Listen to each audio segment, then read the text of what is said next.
કપાયો છે, કોઈક નરાધમે કોઈક ગાયકની ઉપર એસિડ નાખ્યું છે તો જે રીતે એની ચામડી બળી ગઈ. હે ભગવાન, આ માણસની જાતને શું થયું છે?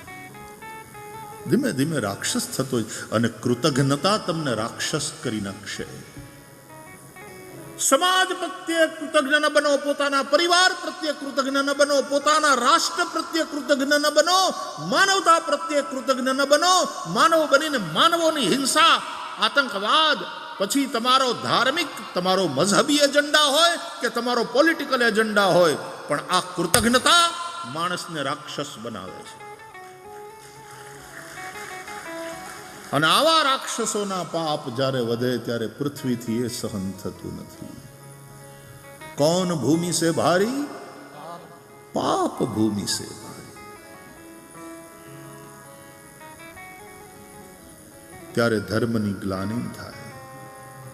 યદા યદા હિ ધર્મસ્ય ગ્લાનિર્ભવતિ ભારત અભ્યુત્થાનમ અધર્મસ્ય. એટલા માટે આપણે ત્યાં ધર્મનો અર્થ કેવલ ઉપાસના પદ્ધતિ નથી. ધર્મ શબ્દની બહુ વિશાળ વ્યાખ્યા છે સનાતન ધર્મ પાસે. અને તેથી ધર્મનું અંગ્રેજી કરવું, રિલિજિયન, એ સાચો શબ્દ નથી ધર્મ માટે. ધર્મ કેવલ એક ઉપાસના પદ્ધતિ નથી. આપણા માટે હિન્દુ ધર્મ, સનાતન વૈદિક હિન્દુ ધર્મ એ જીવન શૈલી છે. It's a way of life. एक स्वस्थ जीवन शैली का नाम सनातन वैदिक हिंदू धर्म है.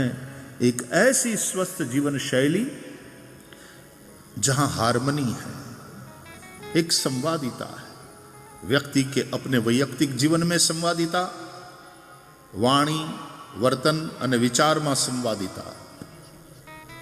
એને જ મહાત્મા કહે છે મનસ્યેકમ વચસ્યેકમ કર્મણ્યેકમ મહાત્મનામ. વાણી, વિચાર ને વર્તન જેના એક છે એ મહાત્મા છે. બોલે કાંઈક, કરે કાંઈક, વિચારે કાંઈક, એ દુરાત્મા. દુરાત્માનો સંગ ન કરવો, મહાત્માનો સંગ કરવો. તો વાણી, વિચાર અને વર્તનમાં હાર્મની, સંવાદિતા એ માણસને સજ્જન બનાવે. આ હાર્મની ધર્મથી આવે. નહીં તો બોલે કાંઈક, કરે કાંઈક, વિચારે કાંઈક, એ દુરાત્મા, એ દંભ છે, એ પાખંડ છે. મનસ્યેકમ વચસ્યેકમ કર્મણ્યેકમ મહાત્મના. હાર્મની પારિવારિક જીવનમાં, આપણા સંબંધોમાં હાર્મની, સંવાદિતા. પતિ પત્નીના સંબંધમાં સંવાદિતા, ભાઈ ભાઈના સંબંધમાં સંવાદિતા, પિતા પુત્રના સંબંધમાં સંવાદિતા. આમ દરેક જગ્યાએ સંવાદિતા, હાર્મની. એનું નામ હિન્દુ ધર્મ. સમાજ સાથેના આપણા વ્યવહારમાં સંવાદિતા. ઘણા લોકો સમાજથી ઉલટા જ હાલે, એને ખબર નહીં, એને ઉલટું હાલવામાં જ એનું પોતાનું મહિમા દેખાય. અને ઘણીવાર એવા ઉપદ્રવ્યા હોય ને, એ તરત ધ્યાનમાં આવે. આલ્યો રાવણની કથા દરેક રામની કથામાં કરવી જ પડે છે ને. રાવણ વગર રામકથા થતી જ નથી. રામને યાદ કરીએ એટલે રાવણને યાદ કરવો જ પડે. નડે નડે. વિશ્વામિત્રના યજ્ઞની અંદર પણ આ રાક્ષસોએ વિઘ્ન નાખ્યા. તો હાર્મની, વિરોધ એટલે હાર્મની નહીં એમ નહીં, વિરોધ પણ હાર્મોનિયસ વેમાં હોવો જોઈએ. ક્યારેક તમને કોઈ વસ્તુ ન ગમે, ભાઈ હું આની સાથે સહમત નથી, આ બાબતમાં મારો વિરોધ છે, પણ તમારા હૃદયની અંદર હાર્મની છે, સદભાવ છે વિરોધ કરતી વખતે. બાકી વિરોધ, આપણા સંસદમાં પણ હાર્મની, બધા જ પાર્ટીઓના લોકો જેને આપણે જનતાએ ચૂંટીને મોકલ્યા છે, ધારાસભામાં, વિધાનસભામાં અથવા તો સંસદમાં, એમાં જો એક કોમન એજન્ડા હોય કે ભારતનું ભલું કેમ થાય, રાષ્ટ્રની ઉન્નતિ કેવી રીતે થાય, આ જો કોમન એજન્ડા હોય ને નેશન ફર્સ્ટની પોલિસી હોય તો વિરોધ પણ હાર્મોનિયસ વેમાં થઈ શકે, દ્વેષ રહિત. ક્રોધ સારો, દ્વેષ ખરાબ. ક્રોધ હજી હારો. ક્રોધ કલ્યાણ કરી શકે, દ્વેષ કોઈ દી કલ્યાણ કરે એ વાતમાં માલ જ નથી. ક્રોધ હજી કલ્યાણ કરે.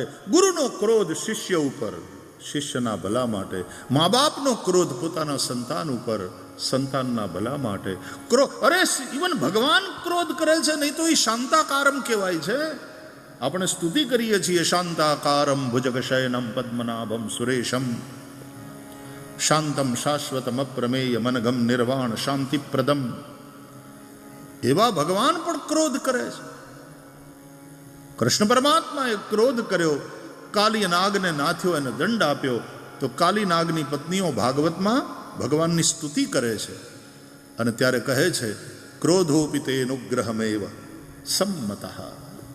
હે પ્રભુ, આપનો ક્રોધ પણ અનુગ્રહનો જ એક પ્રકાર છે. ગુરુનો ક્રોધ એ ગુરુની કૃપાનો જ એક પ્રકાર છે. માતા પિતાનો ક્રોધ સંતાનના ભલા માટે, એ માતા પિતાનો પ્રેમ જ, માતા પિતાની કૃપા જ બોલે છે. એટલે એવો ક્રોધ કલ્યાણકારી બની શકે, પણ દ્વેષ કોઈનું કલ્યાણ કરે એ વાતમાં માલ નહીં. द्वेष तो विष है, मारता है. जहां प्रेम है वहां क्रोध हो सकता है,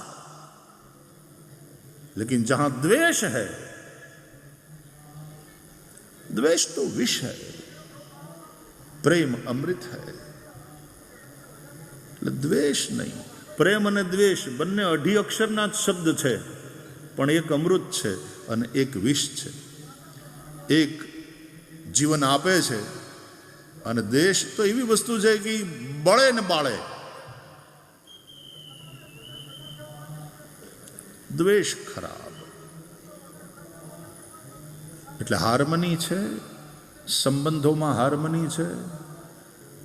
અત્યારે ક્યાંક પરણીને પછી ઓલા એ છોકરીને કટકા કરી અને ફ્રીજમાં મૂકી દે છે, અને ક્યાંક ઓલી છોકરી બીજા કોક પ્રેમીની હારે મળીને પોતાના ધણીને મારી નાખીને ઓલા હું ડ્રમમાં સિમેન્ટ નાખીને એની અંદર.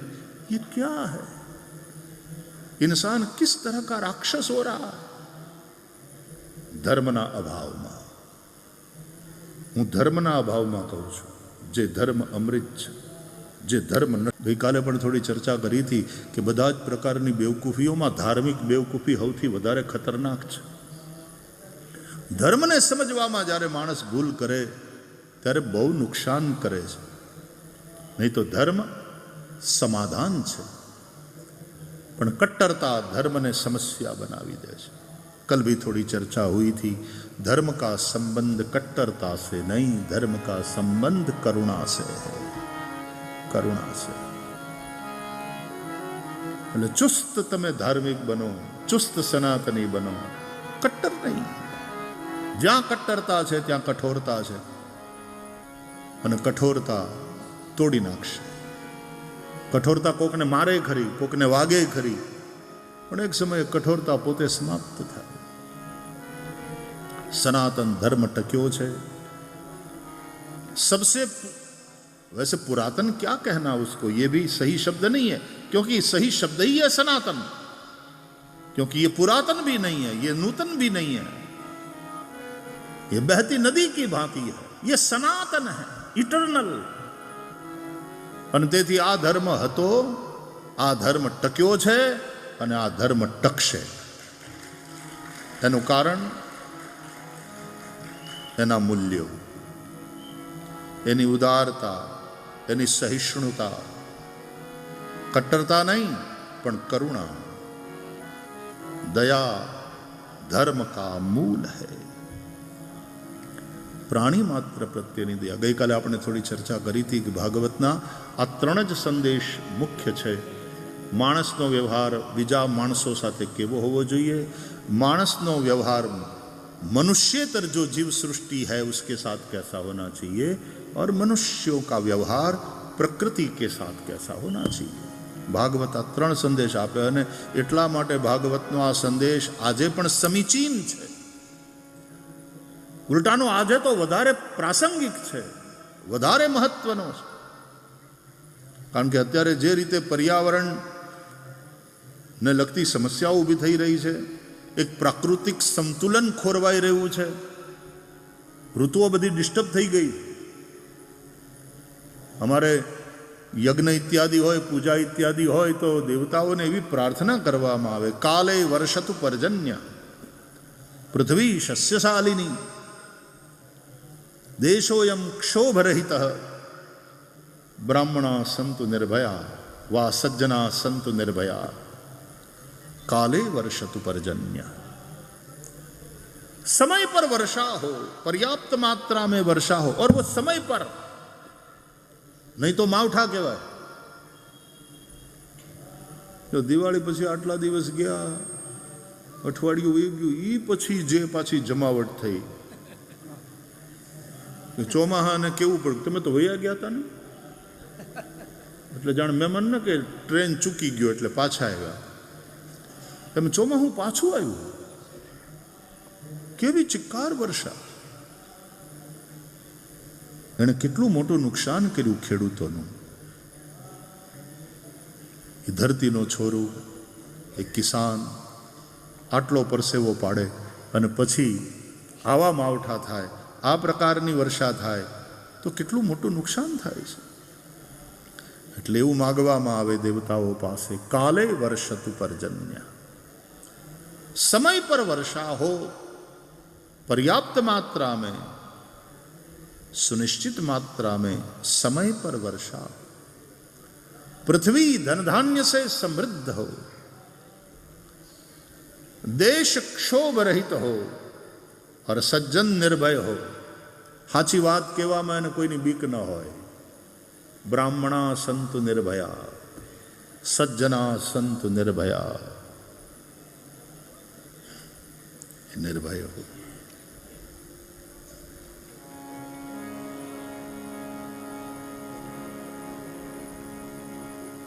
પૃથ્વીનું ચક્ર ખોરવાઈ જાય એટલે સમાજની સંવાદિતા, વ્યક્તિના પોતાના વૈયક્તિક જીવનમાં સંવાદિતા, એના પારિવારિક જીવનમાં સંવાદિતા, એના સામાજિક જીવનમાં સંવાદિતા, સંસદ અને ધારાસભાઓમાં સંવાદિતા સાથે કામ ચાલે. દેશની ઉન્નતિ માટે વિરોધ પક્ષ વિરોધ કરે, જરૂર વિરોધ કરે, એમાં દ્વેષ ન હોવો જોઈએ. કોઈને કોઈ સત્તાધારીઓને વિરોધ પક્ષના લોકો માટે, વિરોધ પક્ષના લોકોને સત્તાધારીઓ માટે દ્વેષ ન હોવો જોઈએ. વિરોધ કરી શકાય અને એનું નામ જ વિરોધ પક્ષ છે. જનાદેશ મળ્યો છે અને એ પાર્ટીમાં વિરોધ પક્ષમાં બેસવાનો. એટલે વિરોધ એટલે અમારો ધર્મ છે વિરોધ. એક જગ્યાએ બહુ સારો માણસ વયો ગયો, પછી એની શોક સભા મળી, પ્રાર્થના સભા, અને બધાએ શોક ઠરાવ પાસ કર્યો ને વાંચ્યો કે ભાઈ આપણે શોક ઠરાવ પાસ. તો એક જણો કે એમાં મારો વિરોધ છે. એ હવે ઓલો ગુજરી ગયો, હવે તો કેડો મૂક તું, હવે તો કેડો મૂક, ઓલો ગુજરી ગયો, એનો શોક ઠરાવ તો કે એમાં મારો વિરોધ છે. ઘણાને વિરોધ જ કરવો, જિંદગી આખી વિરોધ કરવામાં જાય. એ પોતે પોતાનો વિરોધ કરતો હોય. આમ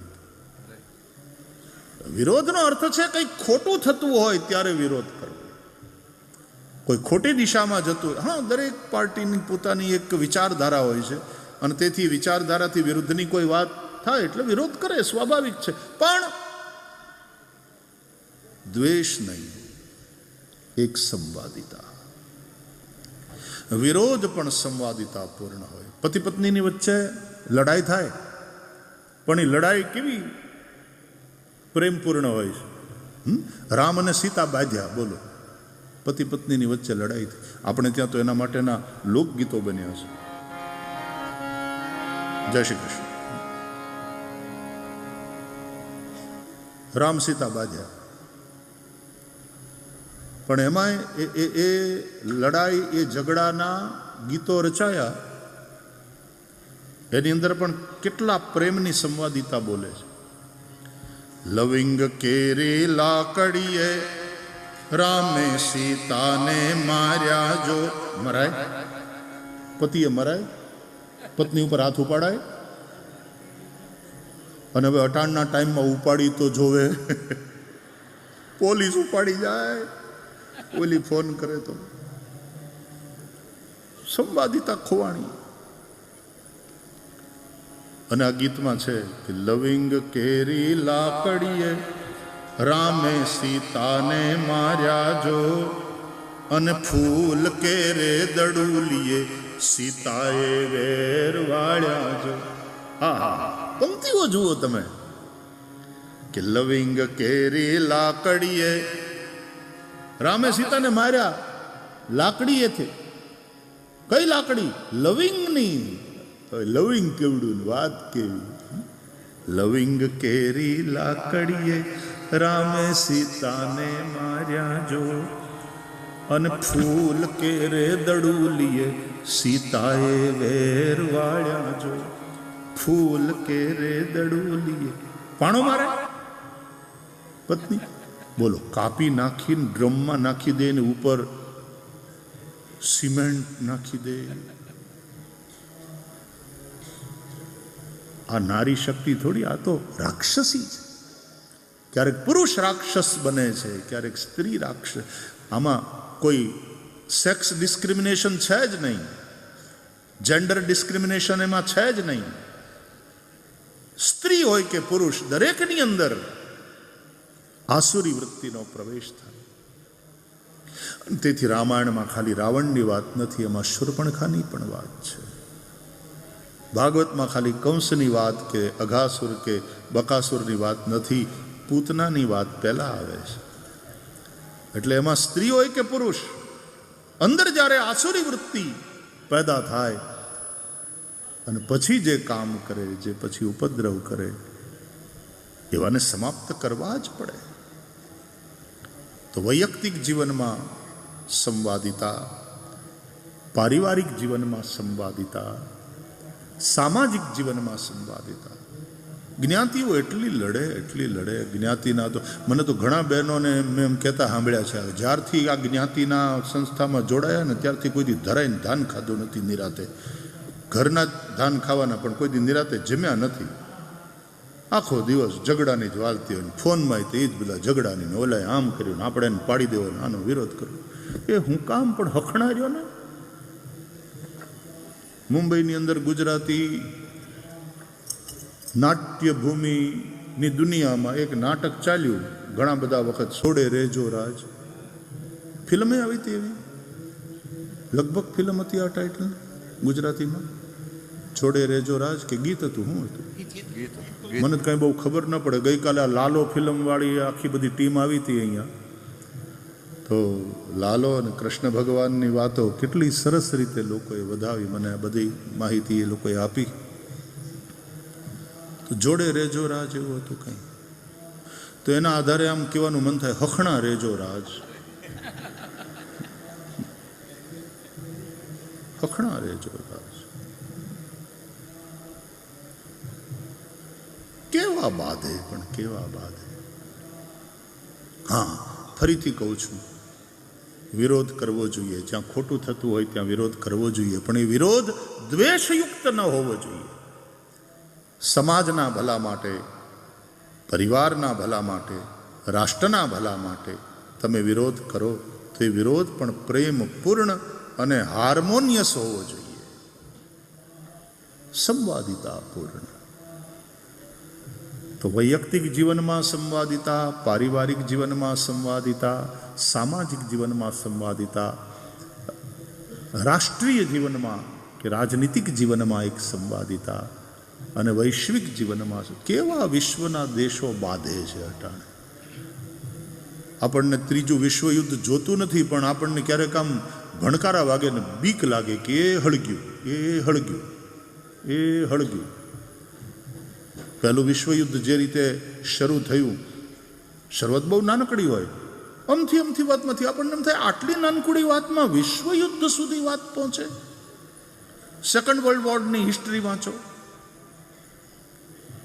અત્યારે દુનિયાના દેશો જે રીતે બાખડે છે અંદર અંદર, મનમાં આમ આશંકા રહ્યા કરે, ભગવાન એવું ન કરે, પણ નહીં તો એ હળગ્યું થર્ડ વર્લ્ડ વોર તરફ જાણે દુનિયા જતી. અને અર્થશાસ્ત્ર અને આર્થિક નીતિ કેવી થઈ ગઈ દેશોની, કોકનું ઘર હળગે, કોકનું ઘર બળે, એ બધા મરે, અને ત્યાં વિભીષિકા અને વિનાશ સર્જાય તો અમારા શસ્ત્રો વેચાય, તો અમારી વસ્તુઓ વેચાય, અમારો વેપાર હાલે, કોકનું નુકસાની તમારો નફો. આ વિચારધારા જ્યારે આવશે, આને જ કહેવાય ધર્મની ગ્લાની. યદા યદા હિ ધર્મસ્ય ગ્લાનિર્ભવતિ ભારત. જ્યારે સનાતન હિન્દુ ધર્મ એક જીવન શૈલીનું નામ છે, એક સ્વસ્થ જીવન શૈલી, એક સંવાદિતાપૂર્ણ જીવન શૈલી, તો પ્રકૃતિની સાથે પણ કેવી રીતે સંવાદિતા સાધવી. એટલે આપણે નદીઓની પૂજા કરીએ છીએ, આપણે પર્વતોની પૂજા કરીએ છીએ, આપણે વૃક્ષોની પૂજા કરીએ છીએ. પૂજા તો કરીએ છીએ, પણ એનો અંદરનો જે આત્મા છે ને એ મરી ગયો અટાણે. આમ આપણે નદીઓની પૂજા કરીએ, આમ આપણે જમનાજીને ચૂંદડી મનોરથ કરીએ, પણ જમનાજીની અંદર અત્યારે જે ગંદકી ઠલવાય છે, મોટી મોટી ફેક્ટરીઓ પોતાની બધી જ ગંદકી સમીપવર્તી નદીમાં વહાવે, આ હાર્મની તૂટે છે. ત્યારે ક્યાંક ને ક્યાંક આપણે ભલે ફેક્ટરીમાં હનુમાનજીનું મંદિર રાખ્યું હોય કે રાધા કૃષ્ણનું મંદિર રાખ્યું હોય, પણ આપણે કરીએ છીએ અધર્મ, બેઈમાની, ભેળસેળ. ઘણા ભેળસેળિયા તેલ વેચે, લોકોને માંદા પાડે અને પાછા હોસ્પિટલમાં દાન આપે. બોલો, ધર્માદા હોસ્પિટલમાં પોતાના નામનો વોર્ડ ખોલાવે. એ પહેલાં ભેળસેળ બંધ કર, લોકોને મારવાનું બંધ કર, માંદા પાડવાનું બંધ કર. ક્યાં દંભ મજબૂત હોતા જા રહા. પાણી હાથ ગણે ગાળીને પીવે ને લોહી ઉભે ગળે પીવે, ગરીબોનું લોહી ઉભે ગળે પીવે. ઘણા એટલા બધા ધાર્મિકો લહણ કાંદા ન ખાય, પણ લાંચ ખાય, જાણે સાત્વિક આહાર હોય એમ. દંભ હૈ. એટલે ધર્મ શબ્દ આપણે ત્યાં બહુ વિશાળ અર્થમાં છે. ધર્મ શબ્દનો એક અર્થ કર્તવ્ય એવો પણ થાય છે. કર્તવ્ય, મારું કર્તવ્ય મારા પરિવાર પ્રત્યે, મારું કર્તવ્ય મારા સમાજ પ્રત્યે, મારું કર્તવ્ય મારા રાષ્ટ્ર પ્રત્યે, મારું કર્તવ્ય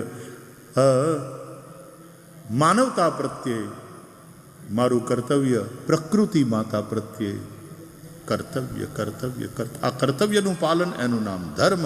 અને કર્તવ્યનું પાલન તો ન કરે, ઉલટાનું નુકસાન કરે, કૃતજ્ઞ ન બને, બડા પાપ હૈ. આ કૃતજ્ઞતા બહુ મોટું પાપ છે. ઈશ્વરે આપણને માનવ જન્મ આપ્યો, મહામૂલો છે. રામચરિત માનસમાં ગોસ્વામી તુલસીદાસજી લખે છે, બડે ભાગ માનુષ તન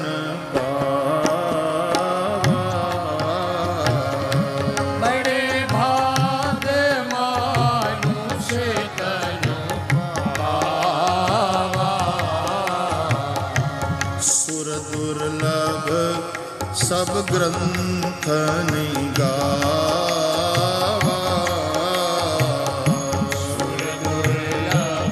सब ग्रंथ निगावा. દેવોને પણ દુર્લભ એવો માનવ દેહ આપણને મળ્યો છે.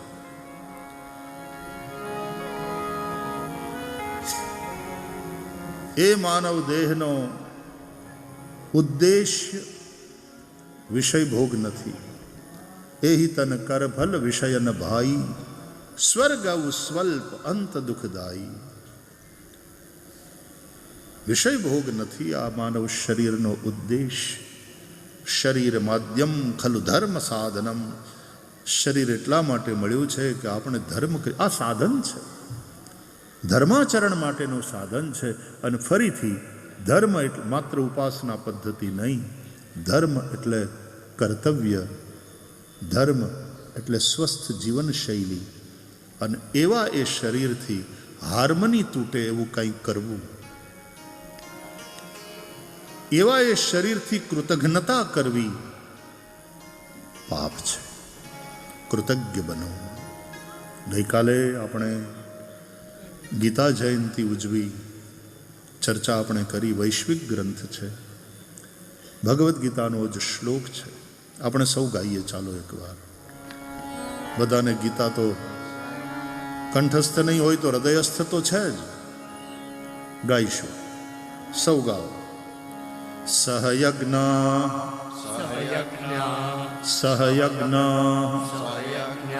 પ્રજા સૃષ્ટ્વા પુરોવાચ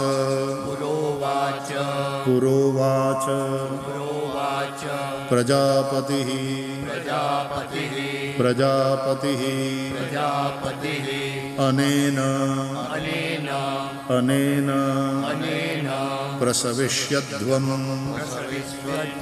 પ્રસવિષ્યદ્વમ એષવો